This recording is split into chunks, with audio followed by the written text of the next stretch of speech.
Yes, a very good evening to all of you. My name is Anup Upadhyay. I hope I'm audible and perfectly visible.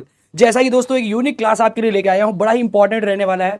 जितने भी police department में काम कर रहे हैं उनके लिए तो बड़ा ही महत्वपूर्ण है, क्योंकि दोस्तों आपकी नई नई ज्वाइनिंग होती है और आप वहां पर कोई एक अक्षर आ जाता है, कोई एक वर्ड आ जाता है, जैसे आप सोचना अरे यार ये क्या है, गूगल करने लग जाते हैं। तो गूगल करने की जरूरत नहीं है भाई, पहले दिन से ही आप सीख के जाओ। अगर आप पुलिस विभाग में एंट्री करने जा रहे हैं, सारे पुलिस वालों के लिए बहुत इंपॉर्टेंट है। इवन ज्वाइनिंग ही नहीं, चाहे आप एसपी हैं, डीएसपी हैं, चाहे किसी भी रैंक पर हैं, क्योंकि ये शब्द आपको एक बार घुमा ही देते हैं दोस्तों। तो मेरा ये मानना है कि एडवोकेट्स के साथ साथ, जुडिशरी एस्पिरेंट्स के साथ साथ, या फिर कहें तो लॉ के स्टूडेंट्स के साथ साथ आम पब्लिक के हिसाब से सभी के लिए ये सेशन बहुत ही महत्वपूर्ण रहने वाला है, जिसमें आप सारे पुलिस डिपार्टमेंट में होने वाले पुलिस थानों में सारे शब्दों को आप समझ पाएंगे। और मैं आपको बता दूं स्टूडेंट, इस सेशन का जो पीडीएफ है वो भी आपको अवेलेबल कर दिया जाएगा, लेकिन कहां पर? आप पूछेंगे भाई कहां पर? तो वो सेशन का पीडीएफ आपको मिलेगा अनुप उपाध्याय टारगेट लॉ पर। यहां पे आपको इसका पीडीएफ मिल जाएगा, इसको आप ज्वाइन कर लीजिए। ऐसे सेशन से बने रहने के लिए आप क्यूआर कोड से स्कैन करके भी ज्वाइन कर सकते हैं, सर्च करने के अलावा। एंड दोस्तों इंस्टाग्राम पे भी आप मुझको कनेक्ट कर सकते हैं, advocate Anup Upadhyay. So session को स्टार्ट करते हैं दोस्तों, लेकिन एक बार थम्स अप की रिक्वायरमेंट हमेशा रहती है। यस, दिल की आवाज, राधे राधे, योगिता जी, अक्षय जी, सभी का स्वागत है, वेलकम। समय को ना बर्बाद करते हुए हम सीधे अपने टॉपिक पर आते हैं स्टूडेंट्स। देखिए, सबसे पहला जो वर्ड है वो आपका है तामील। तामील का मतलब क्या होता है स्टूडेंट्स? तामील का मतलब होता है मुलाजमत। मुलाजमत वर्ड एक बार, कई बार आप देखेंगे यूज होता है। तो what is the meaning of मुलाजमत? मुलाजमत का मतलब होता है तामील करना। तामील करने का मतलब क्या होता है ये भी नहीं पता तो सुन लो, सर्व करना। मान लीजिए मैंने कोई नोटिस आपको सर्व करी है, नोटिस आपको तामील करी है, मतलब आपको नोटिस दिया है। That's it students. तो यही कहलाता है तामील या मुलाजमत। और देखिए एक फॉर्मेट में आपके लिए लेके आया हूं, इस तरीके से होता है दोस्तों। In the Bombay city civil court at Bombay, short को सूट नंबर, इस तरीके का फॉर्मेट होता है, ऐसे ही आपको दिया जाता है। फिर इसके बाद हम लोग बात करेंगे स्टूडेंट्स कि दूसरा वर्ड है समन। समन का मतलब होता है कोर्ट ऑर्डर। यस, समन को लेकर आपको सीआरपीसी में भी प्रोविजंस मिलेंगे।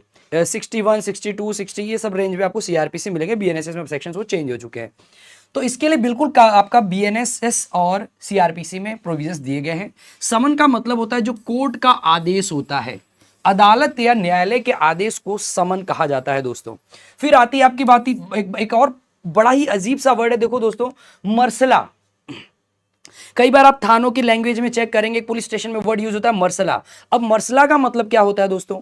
तो मरसला का मतलब जो होता है, उसका मतलब होता है भेजी गई या सेंट। अगर मैंने कोई चीज भेज दी गई है, पहले से एडवांस भेज दी भाई, हाँ हाँ भेज दी, तो उसके लिए लिखा जाता है ये जो चीज है इसको मरसला कर दी गई है। तो मरसला का मतलब क्या होता है स्टूडेंट्स? सेंट। इंग्लिश में बोल बता दिया, हिंदी में बता दिया, उर्दू में भी सुन लो। अब देखिए एक बड़ा ही अच्छा नाम है दोस्तों, चिक खुराक। अब आपको लगेगा यार ये चिक खुराक नाम क्या चीज होती है? तो चिक खुराक बहुत ही ज्यादा इधर उधर समझने की जरूरत नहीं है आपको। पुलिस स्टेशन के अंदर आप जब जाते हैं तो थाने पर आरोपित के खाने का खर्च जो होता है वो देना पड़ता है। मतलब अगर कोई आरोपी वहां पर आता है थाने में, तो भाई उसका कुछ खुराक तो लगेगा। खुराक का मतलब खाना, और खुराक के पीछे जो खर्चा होता है, खर्चे को बोलते हैं चिक।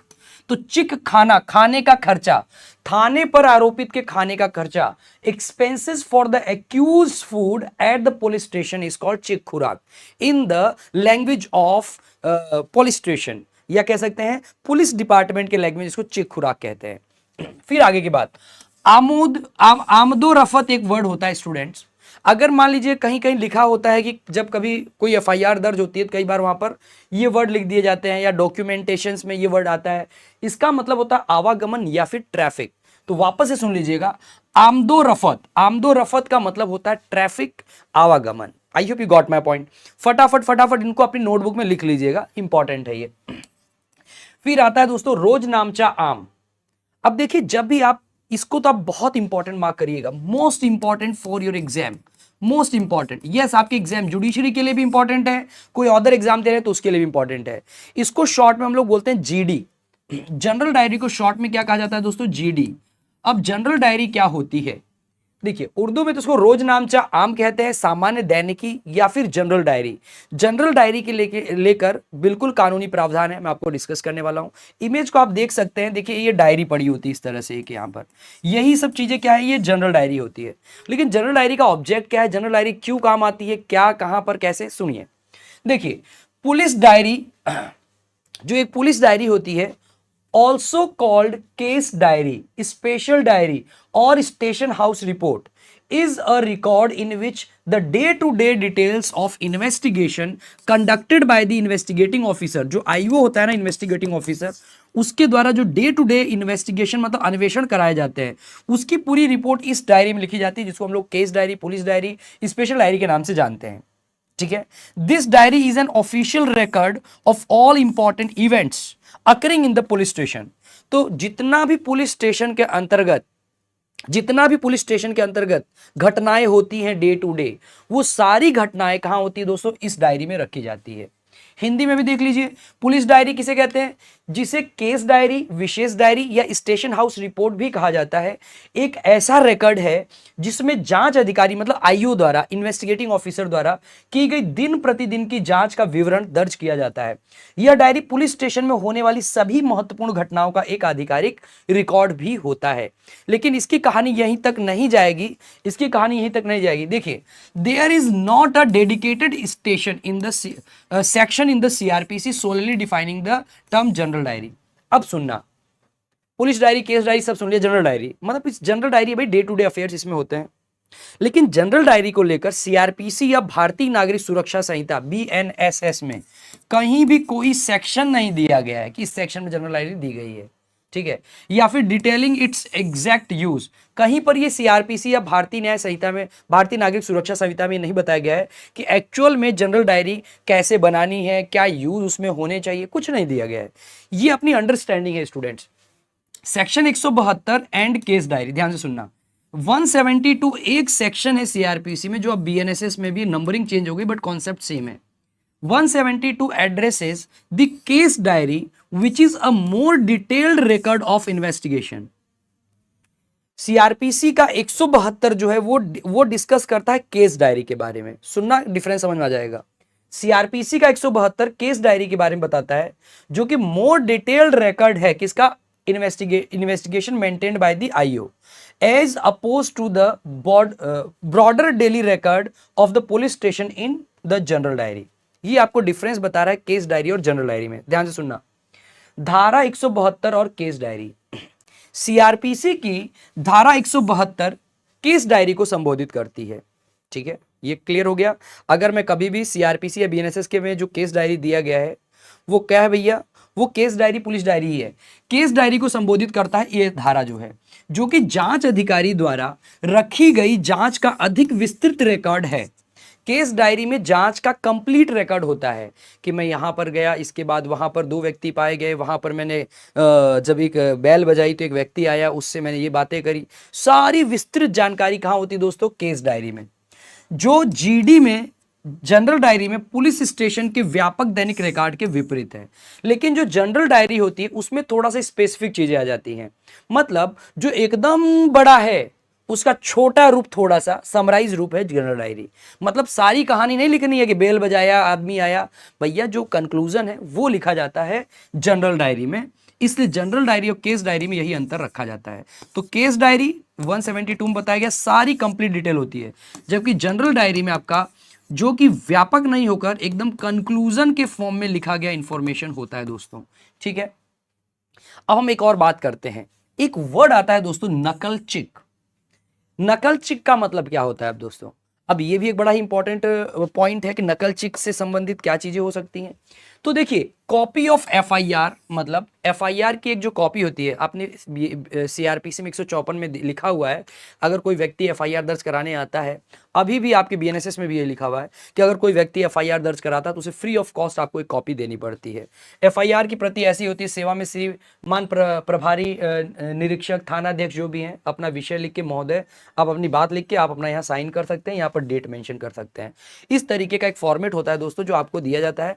उस फॉर्मेट फॉर्मेट में ही आप लिख सकते हैं, खाली कागज पे भी आप अगर लिखते हैं ना एफआईआर, तो इसी तरीके से सेवा में थानाध्यक्ष जी, फिर आपका थाना कौन सा है, जिला कौन सा है, विषय आप यहाँ पर, सब्जेक्ट आप यहाँ पर लिख सकते हैं, महोदय महोदया जो भी है, निवेदन है कि यहाँ पर आपका डेट आ जाता है, यहाँ पर आपके साइन आ जाते हैं दोस्तों, ठीक है। यही होती है कॉपी, लेकिन जो आपने एफआईआर दर्ज कराई उसकी कॉपी आपको देनी पड़ती है। ये सभी पुलिस ऑफिसर्स की ड्यूटी है। और ये किस केस में बोला गया था, जरा बताइएगा, किस केस में ये बोला गया था कि हर पुलिस ऑफिसर की ये ड्यूटी है, he is bound to give a copy of FIR free of cost. किस केस में? 16 गाइडलाइन, हर पुलिस स्टेशन में आप जाएंगे ना तो एक 16 गाइडलाइन का एक मामला आता है दोस्तों, वहां पर एक चिपका होता है कि इन 16 गाइडलाइंस को सभी को फॉलो करना है, ठीक है जी। आइए, मौका मुरत्तिब, what is the meaning of students मौका मुरत्तिब, कोई बता सकता है? मौका मुरत्तिब का क्या मतलब है, जल्दी से बताएं।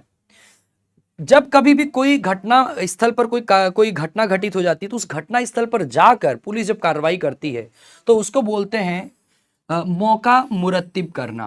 देखिए, पुलिस स्टेशन से हटकर पुलिस ऑफिसर्स जो होते हैं वो घटना स्थल पर जाते हैं और वहां पर क्या करते हैं, कार्रवाई करते हैं। तो यही आपका कहलाता है मौका मुरत्तिब। बोलो स्टूडेंट, समझ में आया क्या? हाँ, गुड इवनिंग लॉ स्टूडेंट सपना राजपूत। ओके, योगिता वोडा क्या कह रही हैं, सर आरजेएस की प्रिपरेशन अच्छे से करवाना प्लीज, और सर पेड क्लासेस की भी कुछ प्लान हो तो स्पेशल तो बताना, I am your paid class student. अरे बिल्कुल, फ्री और पेड सब अब मेरे लिए एक हो गया 50 दिन के लिए जी, सबके लिए मैं मतलब एक ही माइंड से चलूंगा। आरजेएस का एग्जाम बार बार आता नहीं है, पूरा डेडिकेट होकर आपको आरजेएस की तैयारी कराऊंगा Yogita ji, don't worry about that, trust me, okay. आगे देखिए, अगला है दोस्तों जमानतदार। जमानतदार का मतलब क्या होता है स्टूडेंट्स? श्योरिटी। जैसे मान लीजिए आपको पुलिस वाले पकड़ के लेके गए, अब आपको क्या करना पड़ेगा भाई, आपके ऊपर ट्रस्ट नहीं है कि भैया तू बड़ा नालायक आदमी है, तेरे ऊपर विश्वास नहीं है, तू फिर से अपराध कर सकता है, हम तेरे पे विश्वास नहीं करेंगे। अगर तुझे यहां से जमानत लेके जानी है तो एक काम कर, तू श्योरिटी दे। श्योरिटी का मतलब कोई 2 आदमी दे, एक आदमी दे जो साइन करेंगे कि अगर तू यहाँ पे फिर से बदतमीजी किया तो तेरा श्योरिटी लायबल होगा। तो सियोरिटी कोई भी पर्सन होते हैं जो आपके बदले गारंटी लेते हैं कि हाँ ये अपराध नहीं करेगा, इसकी गारंटी मैं लेता हूं, तो वह पर्सन सियोरिटी कहलाते हैं। जल्दी सियोरिटी मिलते नहीं है दोस्तों अगर आप अच्छे व्यक्ति नहीं है तो। यस, दिल की आवाज निशा, बहुत अच्छा नाम रखा है आपने। हाँ, वहां मौके पर पहुंचकर पूछताछ करते हैं, बिल्कुल, वेरी गुड। अब देखिए, इसके बाद आता है दोस्तों बाइस्तवा। बाइस्तवा का मतलब क्या होता है स्टूडेंट्स? शक या संदेह। अगर पुलिस ऑफिसर्स को किसी बात पर शक है या संदेह है तो उसको कहा जाता है बाइस्तवा। हालांकि ये लैंग्वेज कोर्ट में भी यूज हो सकता है, ऐसा नहीं है कि सिर्फ पुलिस वाले ही इसको यूज करते हैं। Getting my point. फिर आता है दोस्तों मजरूब। मजरूब का मतलब, जैसे ही कोई महिला है इसके साथ गलत हुआ है तो ये मजरूब कहलाते हैं। मजरूब का मतलब पीड़ित, या फिर इसको हम लोग विक्टिम भी कह सकते हैं दोस्तों, विक्टिम, ठीक है। 2WA सीआरपीसी में डिफाइंड है विक्टिम, ठीक है। चलिए, मुजामत का मतलब होता है दोस्तों झगड़ा। कहते हैं ना कि मुजामत हो गई है, पुलिस स्टेशन में गए थे, 2 पक्ष थे वहीं पर आपस में भिड़ गए, तो मुजामत कहते हैं उसको, जहां पर 2 पक्ष आपस में भिड़ जाते हैं। यस और नो? थोड़ा पानी पी लेता हूं।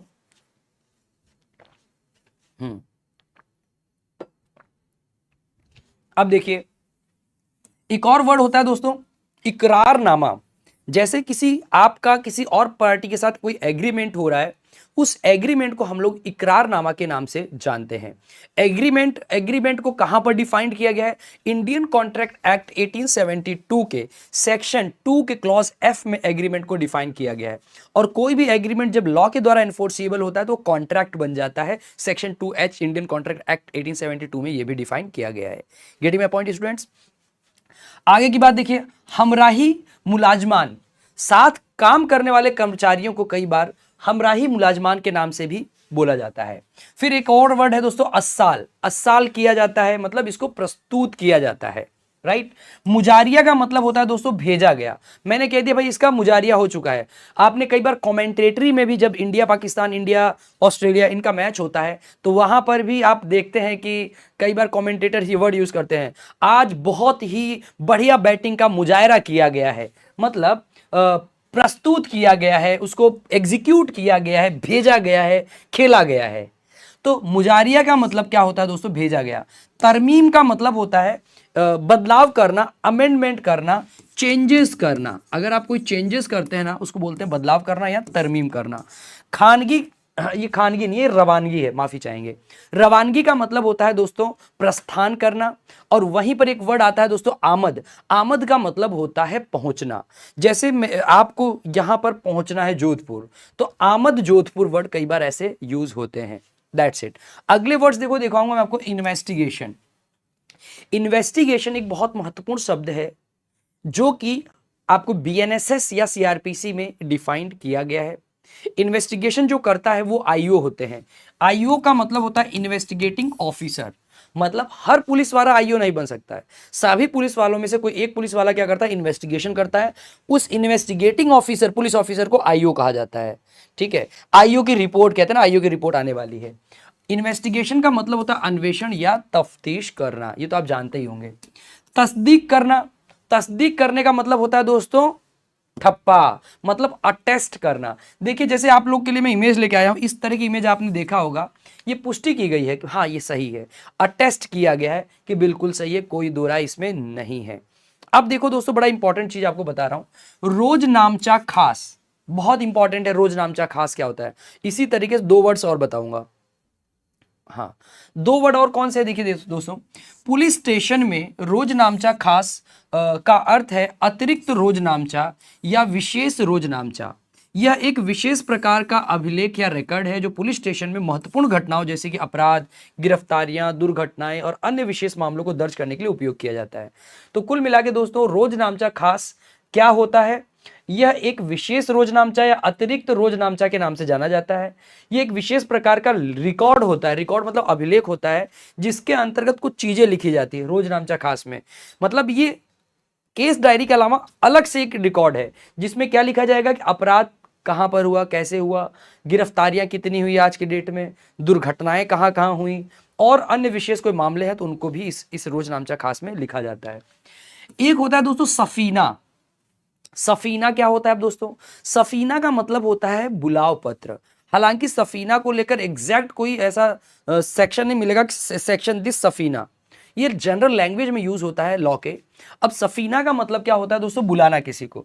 जैसे मान लीजिए मुझे कोर्ट को, न्यायालय को, माननीय न्यायालय को अगर आपको बुलाना है तो आपके लिए वो सफीना जारी करती है कि भाई फला व्यक्ति है, इस कारण से यहां पर हाजिर हो।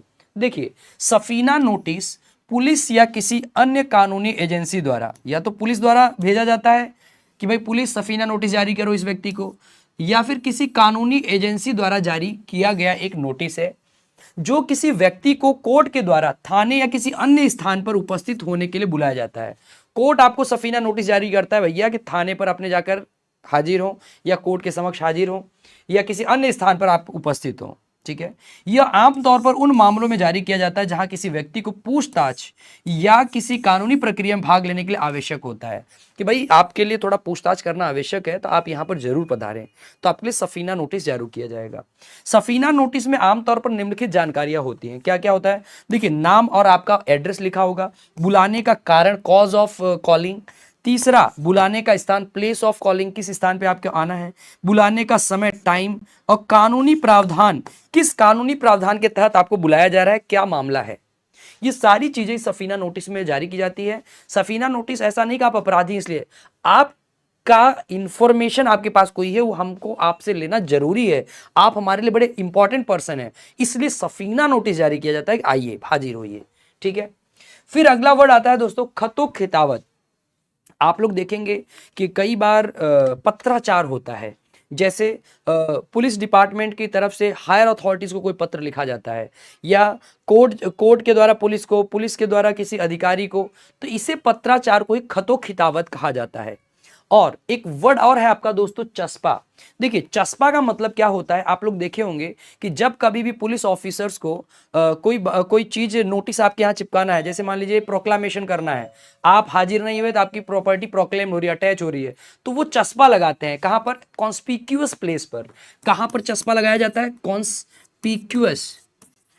कॉन्स्पिक्यूअस प्लेस मतलब जो आसानी से, जहां पर दिखाई दे सारी चीजें, वहां पर वो नोटिस लाके चिपका देते हैं, तो उसे कहा जाता है चस्पा करना। चस्पा मतलब चिपकाना। अब देखिए बहुत ही महत्वपूर्ण एक और प्रश्न है दोस्तों, जमा तलाशी। जमा तलाशी का मतलब होता है वस्त्रों की छानबीन करना। कई बार क्या होता है दोस्तों, आप वहां से आए हैं बाहर से, आपने सोना रख लिया है, आपने कुछ गहने रख लिए हैं, तो उसको जांचे कैसे पुलिस ऑफिसर्स? तो बिल्कुल कपड़े में छिपाकर ले जा रहा था 15 किलो सोना। अब 15 किलो सोना को चेक करने के लिए आपकी पॉकेट को ही थोड़ी चेक करेंगे, आपके सारे वस्त्र को उठा फुटा के हम लोग पूरा चेक करेंगे तहस नहस करके। एक बार तो पूरे कपड़े निकल जाएंगे आपके, जो भी अटैची में आपने रखे हैं सब जगह, सूटकेस में। तो उस वस्त्रों की छानबीन को माफ कीजिएगा, जामा तलाशी कहते हैं। जामा का मतलब ही कपड़ा होता है दोस्तों। जामा का मतलब ही क्या होता है दोस्तों? जो आपने पहना है कपड़ा या रखा हुआ कपड़ा जो है, तो कपड़ों की तलाशी, वस्त्रों की तलाशी जामा तलाशी कहलाती है। ठीक है जी, कोई दिक्कत? अगर एग्जैक्ट आपको ऐसे सेशंस और चाहिए हो तो आप कमेंट बॉक्स में बता देना स्टूडेंट्स। कोई भी आप लोग हो, आपके लिए मैं हाजिर रहूंगा, because these are very important. आप अगर अपनी लाइफ में सिर्फ किताबों दुनिया में रह गए और आपने प्रैक्टिकल दुनिया के ये वर्ड्स को नहीं सुना, तो दोस्तों आज नहीं तो कल आपको थोड़ा सा झटका तो खाना पड़ेगा। तो उन झटकों से बचने के लिए मैं आपके लिए यूनिक एक सेशन लेके आया हूं आज का। ठीक है, देखिए, अर्जदारात, अर्जदारात का मतलब क्या होता है? कोई भी पिटीशन जब फाइल की जाती है या फिर जब कभी भी कोई याचिका दायर की जाती है, तो उस याचिका को, उस पिटीशन को हम लोग क्या कहते हैं दोस्तों? अर्जदारात। ठीक है, अर्जदारात याद रखना, अर्जदारात। अर्ज किया है, पिटीशन फाइल करके अर्ज होता है कोर्ट में, और ऐसे वैसे नहीं होता है। फिर अगला पॉइंट आता है दोस्तों, जरे खुराक। जरे खुराक का मतलब क्या होता है? खाने का पैसा। मतलब अगर कोई खाने का पैसा जो होता है उसको डॉक्यूमेंट में लिखना है, तो हिंदी में कई बार खाने का पैसा तो लिखते ही हैं, लेकिन कई बार जरे खुराक लिख करके भी खाने का पैसा जो होता है उसको रिप्रेजेंट किया जाता है। फिर अगला वर्ड है दोस्तों सुपुर्दगी। सुपुर्द करना मतलब किसी को सौंपना, हैंड ओवर करना। और दूसरा वर्ड है दोस्तों हमराह। हमराह का मतलब क्या होता है? साथ में। जैसे आप मेरे साथ में हैं तो आप मेरे हमराह हैं। तो सुपुर्दगी, जरे खुराक, हमराह, आई होप सभी चीज आपको समझ में आ गई। अब देखिए, आपको एक नक्शा दिख रहा होगा यहां पर। ये नक्शा जो होता है ना, मैप कहते हैं इसको इंग्लिश में, लेकिन आप कई बार लीगल लैंग्वेज में इसको देखेंगे तो इसको बोला जाता है योश्वरा। योश्वारा याद रख लीजिएगा, क्या कहा जाता है? योश्वारा। यस, योश्वारा का मतलब होता है नक्शा या मैप। मैंने एक मैप आपके लिए लेके आया हूं, जैसे कोई डिफेंस कॉलोनी का मैप है। अच्छा, ऐसे ऐसे ऐसे ऐसे ऐसे हुआ था। कोई आपका जंगल का भी मैप हो सकता है, कहीं का भी मैप हो सकता है दोस्तों। ठीक है, अब एक और वर्ड आया है, आला एक कल। ध्यान सुनना, आला ए कल। अब हत्या में प्रयुक्त हथियार जो होते हैं, द आर्म्स और ammunitions used in committing the crime. जो क्राइम को करने के लिए आर्म्स एंड एम्यूनिशंस को यूज किया है आपने, असलहे को जो यूज किया है, ये सारे कहलाते हैं दोस्तों हत्या में प्रयुक्त हथियार को आला ए कल। Getting a point? ये आला एक कत्ल भी कई बार कहा जाता है इसको। माल मसरूका। माल माल माल का मतलब क्या होता है दोस्तों? जो माल आपने चोरी की गई संपत्ति होती है, लूटी हुई संपत्ति को माल मसरूका के नाम से कहा जाता है। वापस से सुन लेना, चोरी की गई संपत्ति या लूटी हुई संपत्ति को माल मसरूका कहते हैं। फिर कई बार आपने देखा होगा कि कई बार रेड मारती है पुलिस, है ना, कि दबिश मारती है, इनकम टैक्स रेड पड़ती है कई लोगों के यहाँ पे, तो उसको रेड कहते हैं या फिर छापामारी कहते हैं या फिर क्या कहते हैं, दबिश की गई है। ठीक है, और कई बार हम कहते हैं ना, ये चीज, ये डॉक्यूमेंट इसके साथ संलग्न है, जुड़ी हुई है, उसको उर्दू में कई बार वर्ड यूज होता है लफ है। तो दीज लफ है का मतलब है संलग्न है, मतलब अटैच्ड है दोस्तों, मतलब वो अटैच्ड है। क्या है दोस्तों? वो अटैच्ड है, संलग्न है। तो माल मसरूका, दाबिश, संलग्न, संलग्न को क्या कहते हैं? लफ है। तो ये चीजें आप बिल्कुल एकदम फिट कर लीजिएगा दिमाग में। आइए एक और इंपॉर्टेंट चीज पढ़ते हैं। मुचलका का मतलब क्या होता है? व्यक्तिगत पत्र। कई बार कहते हैं ना भाई कि आपको ये मुचलका भरना पड़ेगा। अब what is the meaning of मुचलका? ध्यान से सुनिएगा। मुचलका एक प्रकार का लिखित दायित्व या बॉन्ड है।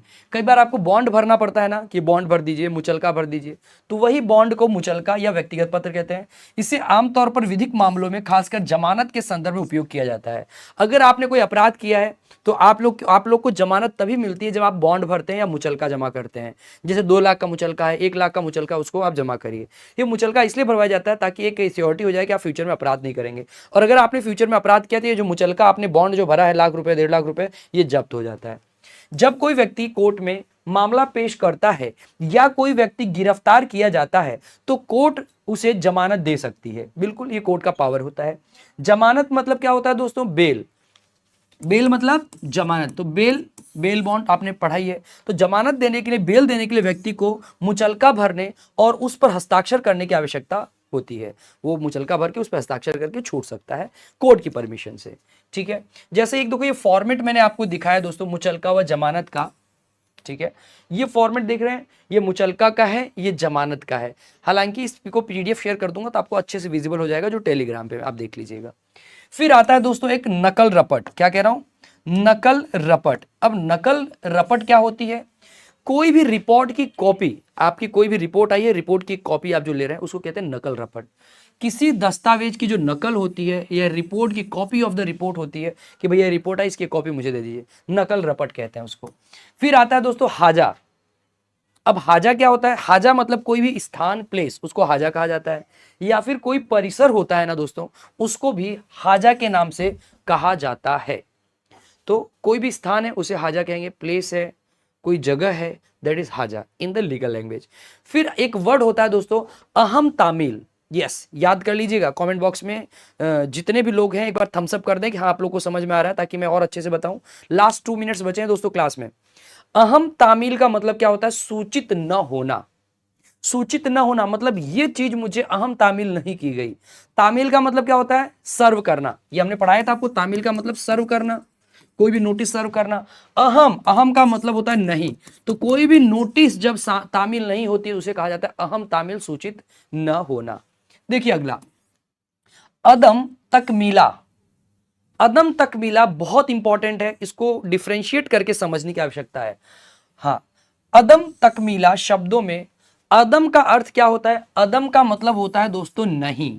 इसका मतलब क्या होता है? नहीं या अभाव, किसी चीज की कमी है, अभाव है या वो नहीं है, उसे बोला जाता है अदम। और तकमीला जो शब्द है उसका अर्थ है पूर्णता या अंकन। पूर्णता का अभाव, पूर्णता की कमी, कंप्लीट, कोई चीज कंप्लीट नहीं है, वहां पर लैकनेस है, तो उसको कहा जाता है अदम तकमीला। इसलिए अदम तकमीला का सीधा अर्थ है पूर्णता का अभाव, अंकन का अभाव। अब ये अंकन का अभाव, पूर्णता का अभाव या फिर अदम तकमीला का एक्चुअल पुलिस डिपार्टमेंट में क्या यूज है? यह शब्द पुलिस के दस्तावेजों में अक्सर इस्तेमाल होता है दोस्तों। क्या कह रहा हूं? पुलिस के दस्तावेजों में अक्सर इस्तेमाल होता है। जैसा कि किसी नोटिस या आदेश की तामील, सत्यापन नहीं होने, मान लीजिए कोई नोटिस है, कोई आदेश है, उसका सत्यापन नहीं हो पाया, सर्टिफाइड नहीं होने पर अदम तामील कहा जाता है। कोई डॉक्यूमेंट था वो सर्टिफाइड नहीं हो पाया जबकि जरूरी था, अदम तामील हो गया यार। सर्टिफिकेशन का अभाव है, कोई डॉक्यूमेंट है तो सही बट वो सर्टिफाइड नहीं है, अभाव है। और किसी कार्यवाही का अंकन नहीं होने पर, और जो कोई कार्यवाही हो गई मान लीजिए, अब वो कार्यवाही का अंकन नहीं हुआ है तो उसको कहा जाता है अदम तकमीला कहा जाता है। तो कोई भी कार्यवाही जो अभी तक अंकित नहीं हुई, अंकन नहीं हुआ है, उसका अदम तकमीला। तो कुल मिला के आपके डॉक्यूमेंट में कोई छोटी मोटी अगर कमी रह जाती है तो उसे अदम तकमीला कहा जाएगा। यस, सभी को समझ में आया होगा। I hope. आगे चलिए, थोड़ा सा आपको हट के ये क्लास जरूर मिली होगी, लेकिन बहुत इंपॉर्टेंट है। ये कंटेंट बनाने में दोस्तों मुझे कम से कम 5-6 घंटे लगे थे, पूरा सुबह से बैठा था शाम तक। क्यों? मैं कुछ अच्छा चीज आपको सर्व करना चाह रहा था। अब देखिए, अदम तकमीला के बाद अदम तामील वर्ड एक आया है। अदम का मतलब कमी या फिर अभाव। अभी मैंने बताया आप सभी को, यदि पुलिस किसी व्यक्ति को कोई नोटिस देने के लिए जाती है, मान लीजिए कोई व्यक्ति है, वो पुलिस को कोई पुलिस ऑफिसर है, वो किसी व्यक्ति को नोटिस देने के लिए जा रही है, लेकिन वह व्यक्ति वहां नहीं पाया जाता है, वो तो कहीं और है। ठीक है, तो उसे अदम तामील कहा जाता है। मतलब वो तामील, तामील का मतलब होता है सर्विस, सर्व, और अदम का मतलब नहीं। तो कोई चीज जो सर्व नहीं हो पाई, अदम तामील, तामील नहीं हो पाई। अदम मौजूदगी का मतलब होता है दोस्तों, अदम का मतलब मौजूद का मतलब कोई चीज प्रेजेंट है, अदम का मतलब नहीं। तो जब कोई चीज प्रेजेंट नहीं है उसे कहा जाता है अदम मौजूदगी, बिना उपस्थिति के। एक वर्ड होता है दोस्तों बयान तहरीर, वापस से सुन लीजिएगा। बयान तहरीर का मतलब रिटन स्टेटमेंट। अगर मैं कोई अपना लिखित कथन दे रहा हूं आपको, मैं आपको अपना कोई रिटन स्टेटमेंट दे रहा हूं, तो यह रिटन स्टेटमेंट स्टूडेंट्स क्या कहलाएगा? यह रिटन स्टेटमेंट कहलाता है बयान तहरीर इन the language of police officers, in the language of police department. Yes, और उसके बाद दोस्तों एक और वर्ड आता है अहमाम। अहमाम का मतलब होता है दैट इज वेरी इंपॉर्टेंट। कोई भी चीज जो इंपॉर्टेंट होती है ना, उसे हम लोग कहते हैं महत्वपूर्ण। ठीक है, आपको ये लग रहा होगा कि ये सारे वर्ड्स कहाँ हमने देखे नहीं दोस्तों, मैं बता दूं, आप 28 राज्यों में रहते हैं दोस्तों। There are 28 states. अगर आप अलग अलग स्टेट्स में जाएंगे ना तो आपको इतने सारे पुलिस स्टेशन हैं, इतने सारी कार्रवाइयाँ होती हैं। इन वर्ड्स का जरूर आपको प्रैक्टिकल में जब उतरेंगे, आप घर से बाहर निकलेंगे, किताबी कीड़े जो आप बैठे हैं, किताब से थोड़ा बाहर निकल के सोचेंगे, you will find out these kind of words. तो इसके लिए मैंने बहुत एफर्ट लगाया था।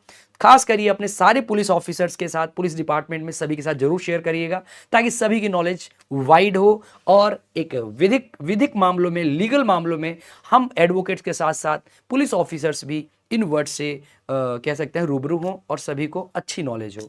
तो इसी के साथ मैं अनूप उपाध्याय आपसे विदा लेता हूं और आपको बता दूं दोस्तों, इस क्लास की जो पीडीएफ है वो आपको अनूप उपाध्याय टारगेट लॉ से मिल जाएगी। आप मुझे इंस्टाग्राम पे भी कनेक्ट कर सकते हैं और ये हमारा सपोर्ट नंबर है, इस पर आप मैसेज भी कर सकते हैं। So students, that's it and thanks for watching. Do like, share and subscribe the channel. और आज आई होप ये 10,000 शायद हो जाएगा। आई होप 10,000 मतलब समझ लो दोस्तों, मैं बहुत कम लाइव आ पाता हूँ इस चैनल पे खासकर।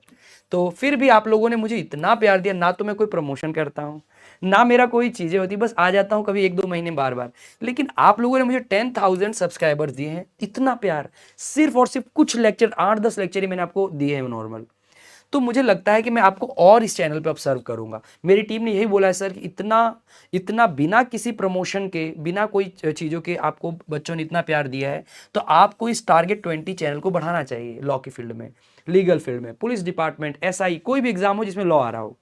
तो students, I will be here for you. Best of luck.